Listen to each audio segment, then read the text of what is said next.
política pública não se faz da noite para o dia. São meses, anos para que ela seja pensada, estudada, corroborada com evidências, planejada, implementada, avaliada, ajustada, aprimorada e por aí vai.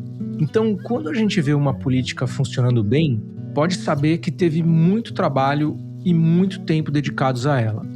E mesmo quando ela está no caminho certo, mas os resultados ainda não apareceram, o comportamento mais nocivo é o de ficar descontinuando e reinventando políticas do zero de tempos em tempos.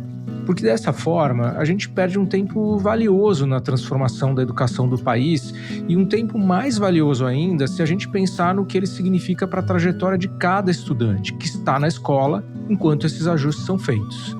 Bom, a gente está falando disso aqui hoje porque 2026 é ano de eleição. E toda vez que tem eleição e que pode ter mudanças de governo, um tema volta à pauta: a continuidade e a descontinuidade das políticas públicas. Esse é um problema estrutural no Brasil, de acordo com levantamentos que avaliam o tempo de duração de diretrizes e programas implementados pelo poder público. Sabe aquela história de a gente ter muitas políticas de governo e poucas políticas de Estado? Então, é um pouco essa ideia. Governos que tentam deixar uma marca e para isso acabam negligenciando ou até deixando de lado mesmo políticas que já estavam estabelecidas e que tinham bons resultados. A consequência é um atraso repetido em avanços que poderíamos alcançar. Talvez você se lembre que o podcast já tratou desse tema quando tivemos as eleições para as prefeituras, mas a gente achou que era o caso de retomar essa conversa para poder ampliá-la, não só para trazer novas perguntas e novas respostas, mas também para pensar se o país tem conseguido encontrar maneiras de fazer as boas políticas públicas continuarem firmes. Eu sou Davi Saad, diretor-presidente do Instituto Natura. Seja bem-vinda, seja bem-vindo. Aqui você ouve conversas sobre e para a educação. O podcast é quinzenal e chega aos tocadores de áudio às segundas-feiras. Hoje a gente recebe o cientista político Fernando Abrúcio, coordenador da área de educação do Centro de Estudos de Administração Pública e Governo da Fundação Getúlio Vargas. Podcast Instituto Natura. Diálogos sobre educação na América Latina.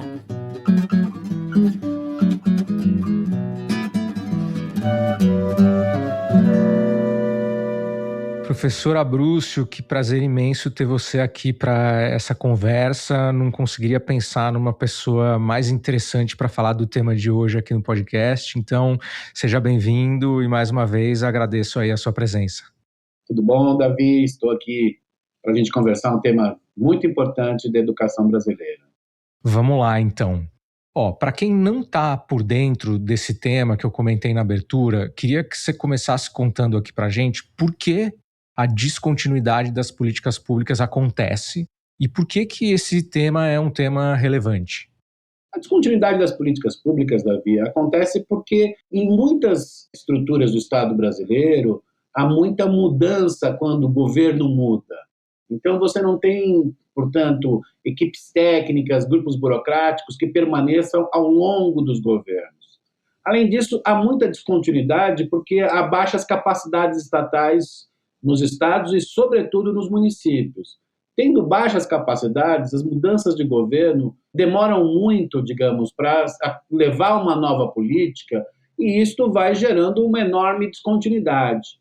E, por fim, acho que há muita descontinuidade porque há um discurso na política brasileira e que, por vezes, permeia a sociedade brasileira de que é preciso fazer o novo, o melhor, e que tudo que foi feito até então é ruim, aquela ideia de que estamos sempre no pior estágio. Acho que isso ocorre, Davi, porque a gente trabalha muito pouco com evidências, a gente consegue pouco na sociedade brasileira mostrar o que ocorreu de um tempo para outro. Nós temos que aperfeiçoar o diálogo social, sobretudo com os políticos, para mostrar o que está dando certo, o que não está dando certo, como mudar. Acho que esse é um papel importante da sociedade civil para que a gente não tenha, a cada governo, a tentativa de mudança muito grande das políticas públicas, o que acarreta, ao final, na verdade, é uma perda de tempo e a gente não consegue avançar o que gostaríamos de avançar. Acho que só para terminar esse ponto, Davi, na educação tem 3 fatores que favoreceram muito a descontinuidade. Acho que, primeiro, a fragmentação, a política educacional é muito fragmentada. Segundo, acho que é importante a gente pensar também nas capacidades estatais locais, elas são baixas, sobretudo nos municípios. E, por fim, é que nós não tínhamos, como tivemos na saúde, na assistência, nos recursos hídricos, uma lógica sistêmica mais forte. E, portanto, não tendo uma lógica sistêmica mais forte, é mais fácil mudar as políticas, porque você não consegue consolidar determinados padrões que devem continuar. Mas acho, Davi, terminando a resposta, que isso começa a mudar no Brasil. Era exatamente isso que eu queria te perguntar, Brúcio, se a gente não olha só a foto, porque esse tema não é um tema novo, né? A gente mesmo já conversou várias vezes sobre isso. Então, eu queria entender isso. Como é que tá a evolução dessa questão? Tá melhor hoje? Tá igual? Tá pior? Eu acho que na educação está melhorando, mas eu começaria dizendo que está melhorando em outras políticas públicas há mais tempo. Em saúde, nós temos um padrão mais sistêmico, contínuo, que permitiu o país resistir à pandemia quando o governo fez políticas negacionistas. Quem nos salvou de não termos mais mortes foi o SUS. A gente teve um problema grande de escassez hídrica nos últimos 15 anos e quem nos salvou foi o Sistema Nacional de Recursos Hídricos, que tem uma grande estabilidade. Na educação, a gente tem adotado políticas sistêmicas nos últimos anos, embora não tivéssemos ainda um sistema. Eu vou citar 3 grandes políticas sistêmicas. Primeiro, financiamento. Nós consolidamos um modelo de financiamento que é muito difícil fazer uma grande mudança. Eu quero lembrar que no governo Bolsonaro, quando estava acabando o antigo Fundeb, o governo acreditava que poderia mudar por completo o financiamento. Não conseguiu mudar. Uma segunda coisa que eu acho que é importante é a avaliação. Claro que a avaliação sempre pode melhorar, Davi, tem sempre esse debate. Mas acho muito difícil, dada a consolidação do IDEB, que a gente fique sem avaliação, sem um termômetro. Quer dizer, chegar lá um governo e vai dizer assim, olha, a partir de amanhã não tem nem IDEB, nem um termômetro. Acho que isso ganhou um caráter sistêmico, isto é, tem um apoio de várias partes. E o terceiro, eu diria que são algumas experiências recentes que nos ensinam que dá mais certo a educação quando a gente cria uma lógica colaborativa. Talvez a mais importante, e aí o Instituto Natura tem um papel muito importante, é o Compromisso Nacional pela Criança Alfabetizada.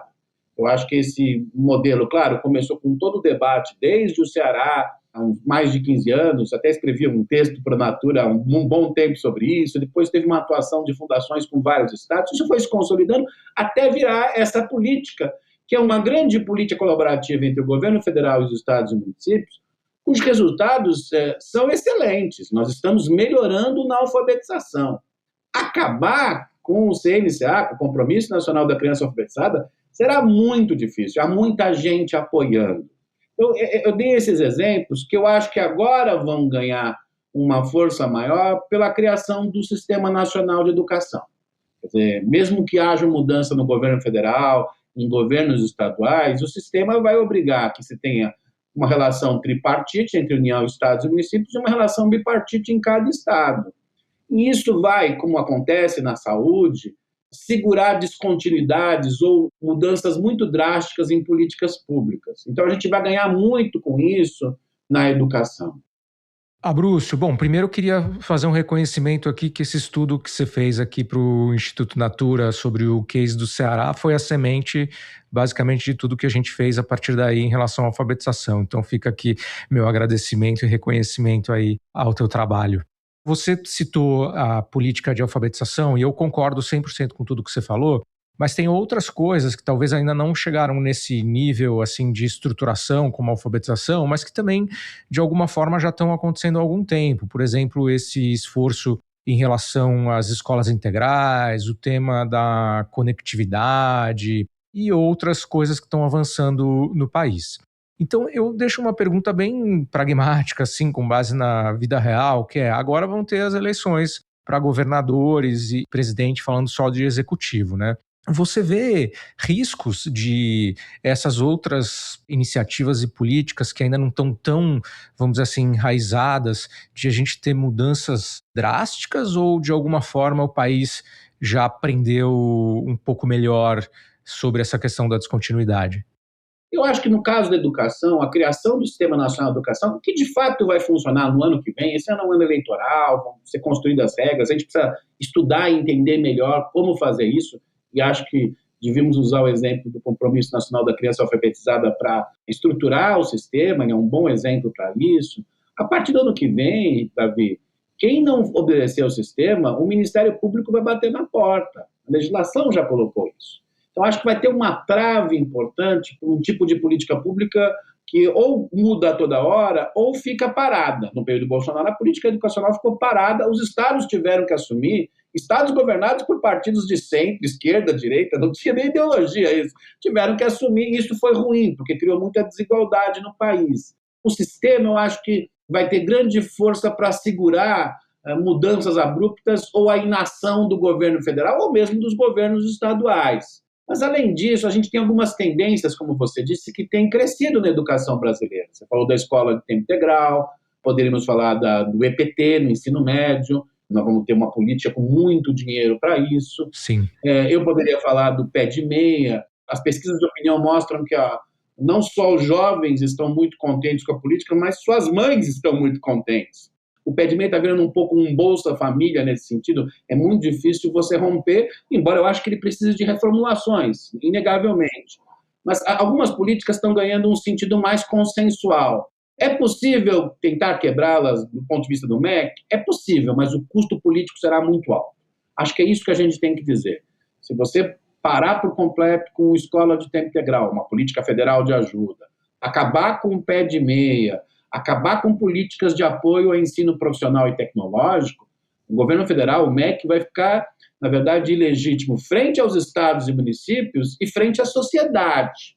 É como se a gente estivesse amarrando mais, nos últimos anos, algumas políticas que tornam muito difícil e custoso o governo federal sair delas ou mudar abruptamente, e mesmo os governos estaduais, Davi. Acho que é muito difícil para os governos estaduais, por exemplo, agora tentarem não caminhar para um ensino médio profissional e tecnológico. Acho muito difícil. Mas é bom lembrar, Davi, que boa parte das políticas de educação ainda não tem esse status.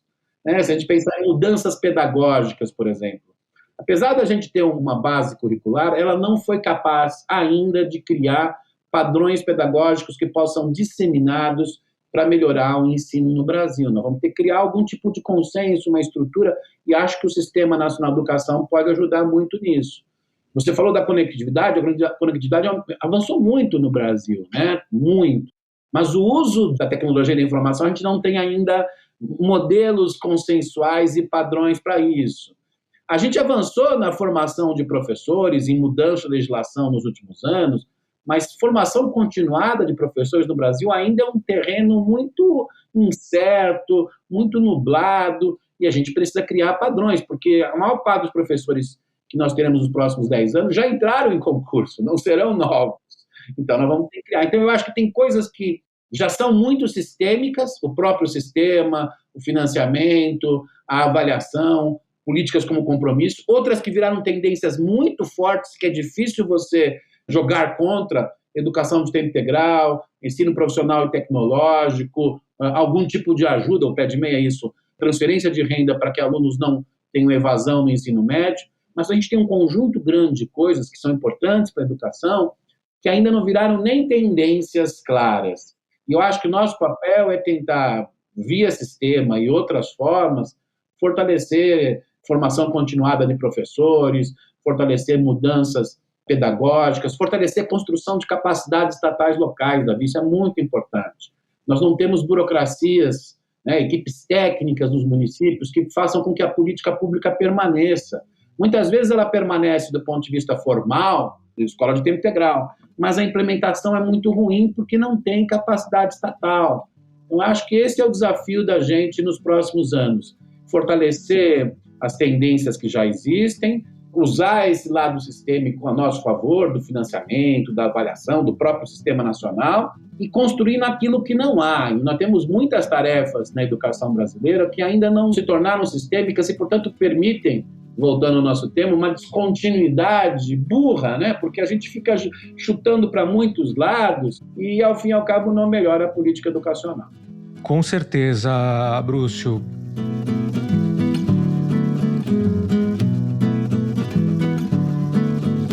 Você citou várias vezes aqui o Sistema Nacional de Educação, né? E eu sei que a gente poderia, talvez até tenha um episódio inteiro só para falar dele, mas você poderia falar brevemente o que é o Sistema Nacional de Educação, como ele foi aprovado e por que você está acreditando que ele vai trazer um benefício importante para esse tema da continuidade das políticas? O Sistema Nacional de Educação se transformou na governança da educação. Não tinha uma governança completamente clara, nós tínhamos muita fragmentação na política educacional. Uma coisa é permitir autonomia e inovação para estados e municípios, outra coisa é a fragmentação. Grande exemplo é quando houve a pandemia, nós não conseguimos criar um calendário único para o país. Isso foi um desastre. Dependendo do CEP da criança, ela tinha menos educação do que outras. Então a gente não tinha, na verdade, uma governança. Vou dar outro exemplo de governança. O Plano Nacional de Educação, o último, naquilo que ele avançou, teve muito pouco a ver com o próprio Plano Nacional de Educação. Teve a ver com outras coisas. Plano Nacional de Educação, nós criamos um novo. Só vai dar certo se tiver uma governança. E a governança é o sistema. Isso é verdadeiro porque, no caso brasileiro, a gente precisa, ao mesmo tempo, garantir a autonomia e participação dos estados e municípios nas decisões de políticas públicas, mas a gente tem que combater as desigualdades, tem que criar padrões nacionais, ajudar a criar capacidades onde não há. E, portanto, a gente tem que combinar descentralização com coordenação federativa. Foi o que a saúde fez nas suas características, né? O Sistema Nacional de Educação não vai ser o SUS da educação, não é isso, mas fez nas suas características. Nós temos que fazer o mesmo, descentralização, coordenação federativa, participação dos estados e municípios nas decisões nacionais com o MEC forte ao mesmo tempo, para as características da educação. E para isso o sistema vai ter uma tripartite, né, uma unidade em que vão estar representados o governo federal, os estados e os municípios, para a gente tomar decisões importantes. Eu vou lembrar um caso. O pé de meia é uma política correta no sentido que é preciso ter transferência de renda para jovens não terem invasão no ensino médio. Mas o pé de meia não se articulou com as políticas de ensino médio dos estados, porque não tinha sistema. Esse é o problema. Você está mantendo, os dados mostram, alguns colegas, Laura, o PP, mostraram em estudos que nós estamos conseguindo diminuir a evasão, mas não está articulado com o processo pedagógico, com o ensino profissional tecnológico. Por que isso não ocorreu? Porque veio do MEC para os estados e municípios. Não foi nenhuma maldade, nada disso, mas falta um caráter sistêmico. Com a tripartite, você vai poder ter um pé de meia que se articule com os estados, ter programas que hoje vão direto à escola. Eu sou muito contrário a isso, passando por cima dos municípios. Nós temos que articular isso com os municípios. Eles são gestores dessas políticas públicas. E nós vamos ter as bipartites. As bipartites são aquelas que reúnem o governo estadual e seus municípios. Davi, para mim, esse é o coração do sistema. Porque a provisão no Brasil da educação básica, estamos falando de educação básica, é prioritariamente estadual e municipal. O que a gente descobriu nos últimos anos a partir das evidências científicas? Quando os estados coordenam os municípios, a política educacional melhora. Foi isso que ocorreu no Ceará, foi isso que ocorreu no Espírito Santo, é isso que é o Compromisso Nacional Criança Alfabetizada. Toda vez que há essa coordenação dos estados com os municípios, mostrando que não tem aluno municipal ou aluno estadual, melhora a educação. E a gente vai precisar disso. Vou dar um exemplo. Um dos grandes problemas da educação brasileira é a passagem do Fundamental 1 para o Fundamental 2. Porque, em geral, o Fundamental 1 é municipal, quase metade do Fundamental 2 é estadual. Como não há conversa entre o Estado e o município, o que a gente olha pelos resultados do IDEB é que a gente cresce muito no Fundamental 1 e no Fundamental 2 deixa de crescer praticamente, porque não tem um caráter sistêmico. E aí eu acho que as bipartites vão ter um papel muito importante. E termino respondendo sobre o sistema vai ser muito importante para o Plano Nacional de Educação, Davi. Porque o plano melhorou do ponto de vista de ter agora instrumentos de monitoramento, o anterior não tinha, então a gente vai poder acompanhar isso, qualquer cidadão vai poder acompanhar de maneira geral, mas nós vamos poder acompanhar de forma organizada. Mas quem é que vai ativar esse processo? O Sistema Nacional de Educação, a tripartite e as bipartites. Porque se não tiver uma estrutura institucional para fazer isso, eu sei disso, eu acompanhei pelo Todos o observatório do antigo PNE, a gente mostrava, ó, não está avançando, mas Nosso papel era apenas dar transparência, nós não tínhamos nenhum poder de autoridade. A tripartite e as bipartites vão ter um poder de autoridade para dizer, olha, segundo essa meta e monitorando-a, o que estamos vendo é que nesse estado X ou Y não está avançando, temos que fazer alguma coisa. Então, eu acho que o sistema vai ser fundamental para a gente ter a efetividade de um Plano Nacional de Educação que é de longo prazo, que o Brasil precisa mesmo. Então, eu acho que o sistema é a governança que nós não tínhamos para dar maior articulação e integração entre as políticas públicas, e isso vai fazer com que elas se tornem mais efetivas. Eu vou depois voltar para essa coisa do observatório, monitoramento público, que eu quero te fazer uma pergunta sobre isso, mas eu também queria ressaltar uma coisa que você falou, duas coisas, na verdade, que se complementam.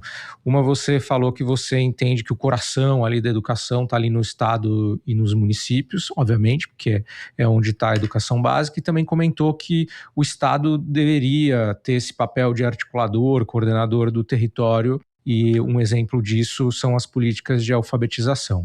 Nessa linha, me parece que o governador dos estados, né, tem um papel muito relevante para essa melhoria da educação. O Instituto Natura trabalha com outros países da América Latina e eu vejo que o envolvimento de governadores ou similares, né, em outros países no tema da educação é de um nível ainda muito diferente do Brasil, de governadores que realmente conhecem o assunto, sabem das políticas públicas, falam sobre isso e tal.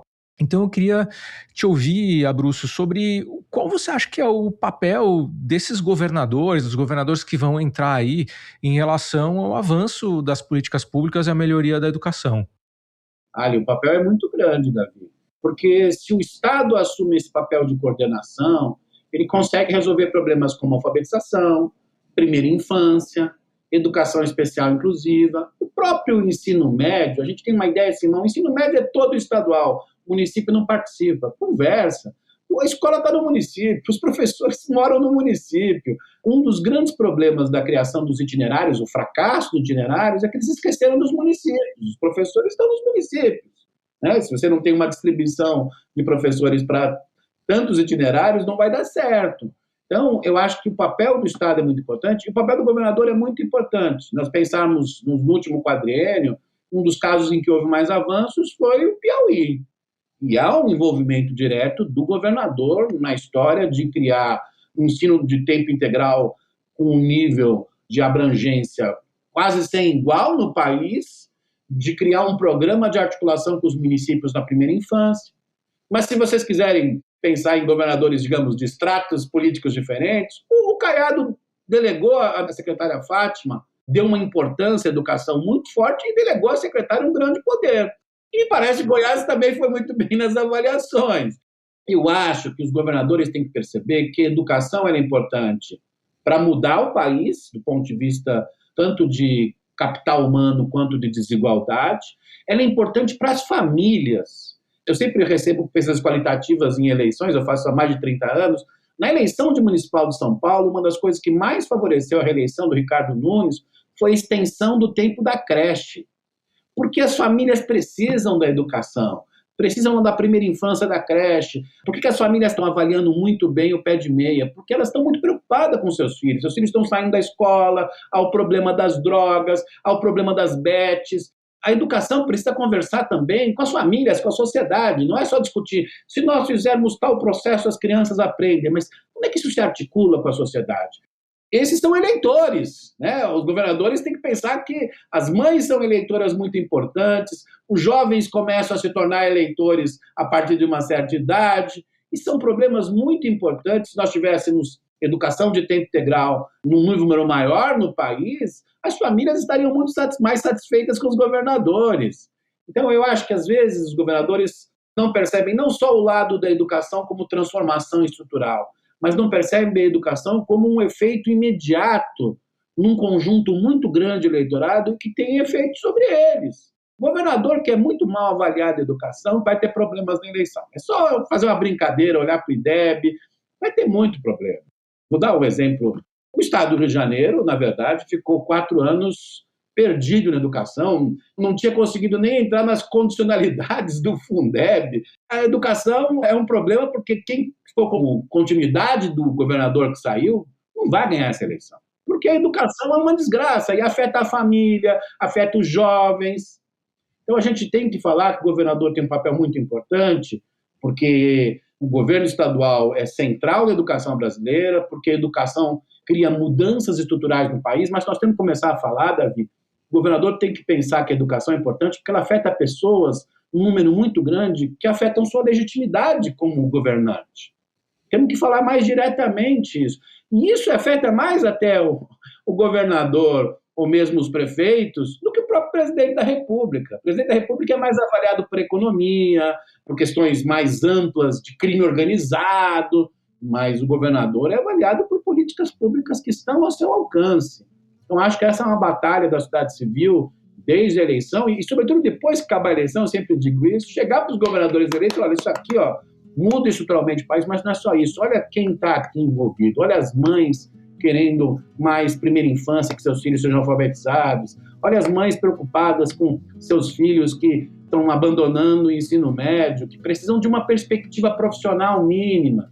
Então, eu acho que se a gente entrar por esse argumento, os governadores, alguns já provaram, eu citei 2 estados, que isso dá voto, que isso dá legitimidade.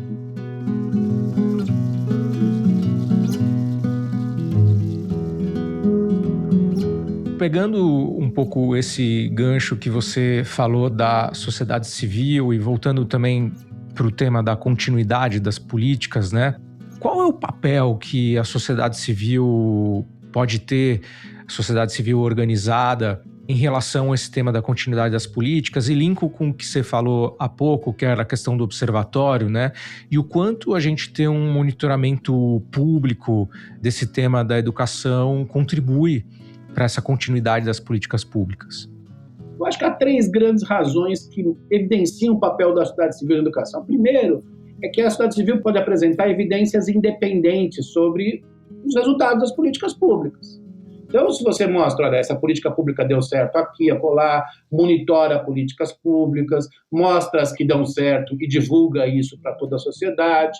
Então, essa independência crítica baseada em evidências é muito importante para o debate, para a gente não ficar chutando para tudo que é lado. Em segundo lugar, a sociedade civil é importante quando ela se articula com o governo, quando ela favorece políticas que vão ganhando um caráter estrutural, políticas que vão acertando. E acho que a sociedade civil vai ter que se articular muito com o Sistema Nacional de Educação nos próximos anos. Porque é ali que vão estar os grandes temas, a sociedade civil vai poder ajudar de forma mais ampla os governos, né? Porque são 5.569 municípios, né? Haja institutos para ajudar isso, mas se você tiver coisas que agreguem, ou atuar com os estados, como se fez em alfabetização, você tem mais chances de ter efetividade. Então, acho que essa articulação com os governos é a segunda razão da importância da sociedade civil e ajudar os governos que estão fazendo mudanças estruturais, baseadas nas evidências, que estão, digamos, investindo efetivamente na educação. E terceiro, eu acho que esse é o ponto hoje que a sociedade civil tem tido mais dificuldades, até porque não é fácil, é como articular os atores beneficiados pela educação com as mudanças na educação. E aí eu acho que a nossa dificuldade é chegar aos professores, aos alunos e às famílias. Porque eles são uma âncora muito importante no processo educacional. Eu sempre digo, por exemplo, no caso do Ceará, que grande parte do sucesso foi ter conquistado os professores, com prêmio Escola Nota 10, com processos de formação continuada. Quando você conquista os professores, há mais chances das reformas darem certo. A gente precisa conquistar os jovens e precisa conquistar as famílias. Eu acho que nessa discussão, por exemplo, de primeira infância ou de educação especial inclusiva, que é hoje um tema que impacta muito as escolas, talvez seja o que mais impacta diretamente a vida das escolas, porque elas não estão preparadas para isso, nós precisamos chegar às famílias, chegar e conversar, porque aí a sociedade civil ajuda a organizar demandas legítimas que as famílias têm. Claro, nós queremos ter creches para todas as crianças, mas como fazer isso? Claro, nós queremos ter uma educação inclusiva de melhor qualidade, mas como fazer isso? Ter cada aluno inclusivo com um profissional? Será que essa é a melhor forma de fazer? Então, eu acho que essa aproximação da sociedade civil com os atores que participam da engrenagem da educação, professores, diretores, burocracias locais, mas, sobretudo, alunos e famílias, fortaleceria esse tripé, que é um tripé baseado em sociedade civil como crítica independente baseada em evidências, sociedade civil como articuladora de governos para boas políticas e sociedade civil que possa se aproximar da sociedade para captar suas demandas legítimas, mas organizá-las de modo a que tenham uma sustentabilidade de política pública, uma coerência de política pública. Muito bom, acho que você deu um frame metodológico aqui bem interessante de atuação da sociedade civil e acho que de alguma forma, pelo menos no Brasil, eu vejo que é algo que um pouco a sociedade civil tem tentado se organizar nessa linha do que você comentou.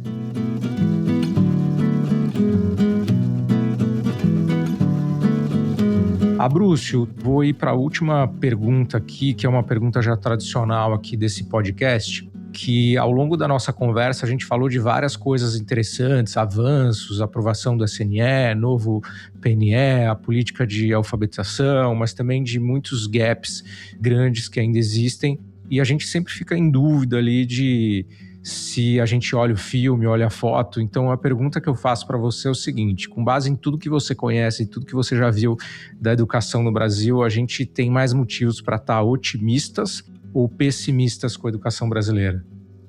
Se a gente olhar o longo prazo, para trás, nós temos que estar otimistas, porque até 88 a educação brasileira era para muito poucos. Nós tínhamos, na verdade, 38% das crianças de 7 a 14 anos em 88 fora da escola. Isso era o Brasil. E nós tivemos, de 88 para cá, muitas mudanças e melhorias comparadas a 150 anos de história prévia. Então, isso é importante. Mais recentemente, eu diria que há coisas que nos deixam otimistas e há coisas que nos deixam pessimistas. Eu acho que o financiamento nos deixa otimista, políticas como compromisso nos deixam otimistas. A ideia de construir soluções inovadoras, nós estamos fazendo isso cada vez mais, mas ainda há um grau de descontinuidade, de políticas não baseadas em evidências, até de negacionismo forte. E aí, se olharmos mais no curtíssimo prazo, minha esperança maior é na articulação do sistema com o PNE. É uma esperança, porque o futuro, como se diz, a Deus pertence, não saberia profetizar o futuro, só o passado eu consigo profetizar como cientista social, mas eu acho que é uma esperança importante. Claro, nós temos ainda muitas tarefas a fazer, muitas tarefas. E acho que a gente, embora tenha avançado e tenha agora um sistema, sempre há o risco de gente querer mudar tudo de uma vez só, fazer mudança de 180 graus no plano subnacional, ou de o governo federal falar, olha, vou mudar a agenda. Acho que é mais difícil para um governo federal, para estados grandes, fazer uma mudança brusca de agenda. Vai apanhar muito, vai ter dificuldades. Mas o nosso problema, portanto, é evitar essas mudanças bruscas e continuar as reformas. Nós temos como se tivesse, assim, dois movimentos. E aí, no caso da continuidade, aí termina a resposta para ti, Davi, eu acho que a gente precisa aprender mais sobre três coisas. Uma é sobre pedagogia, como ensinar melhor. Ensinar melhor é saber o que é a aprendizagem para jovens do século XXI. Eu tenho apostado muito no EPT, por exemplo, a gente tem um mestrado na GV só sobre isso. Acho que isso é uma coisa muito importante, né? Então, pedagogia, o que é aprendizagem, isso é um ponto importante. Segundo, nós temos que fortalecer as capacidades estatais locais. Eu acho que ainda elas estão frágeis. Acho que é uma segunda tarefa extremamente importante que a gente ainda não resolveu. E terceiro, articular mais educação com a sociedade. Porque a demanda por educação é muito forte, por creche, por alfabetização, pelas suas crianças aprendendo. Eu falei do problema, digamos, do ensino médio, mas já no Fundamental 2, o que as famílias estão percebendo? Filhos depressivos, filhos que perdem o sentido da escola. Então, assim, tem uma demanda social, não só para a escola pública, para a escola privada hoje, e a gente está tendo dificuldade de articular essa demanda social com respostas de políticas públicas. Então, eu acho que a gente tem essas três tarefas centrais para a gente ficar mais otimista. Se a gente conseguir continuar essas tarefas e, ao mesmo tempo, evitar o retrocesso via sistema, via plano nacional, via ação da sociedade civil, eu acho que daqui a 10 anos nós vamos estar muito melhor do que estivemos nos 10 anos anteriores. Esse é o otimismo que eu posso vender por hoje. Muito bom, então vamos ficar com esse otimismo aí esperançoso, mas com grandes desafios também pela frente. Bom, super obrigado, Abrúcio, acho que foi ótima essa conversa para a gente falar desse tema da descontinuidade, da continuidade, dos avanços de políticas públicas. Então, mais uma vez aí agradeço o seu tempo para essa conversa que foi ótima. Obrigado também para ti, Davi. Um abraço. Obrigado pela audiência e pela escuta. Escreve pra gente no Spotify, no LinkedIn e nas redes sociais do Instituto Natura. A Raquel Martins ouviu o episódio chamado A Gestão Escolar Recebe a Atenção que Merece? E deixou uma mensagem no Spotify. Ela escreveu: excelente, nós que estamos na gestão sabemos dos desafios em equilibrar todos os setores de uma escola ou faculdade. Obrigado pela mensagem, Raquel. E já que você gostou desse episódio, te dou um mini spoiler.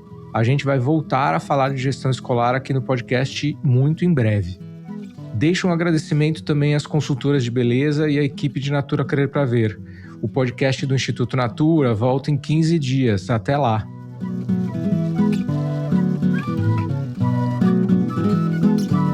Este podcast é uma produção do Estúdio Guarda-Chuva para o Instituto Natura.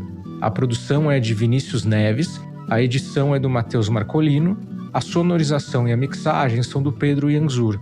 A trilha sonora é da Estela Nesrini e da Todo Canto Produção Cultural. Pelo Instituto Natura, a coordenação de comunicação é da Raquel Mello.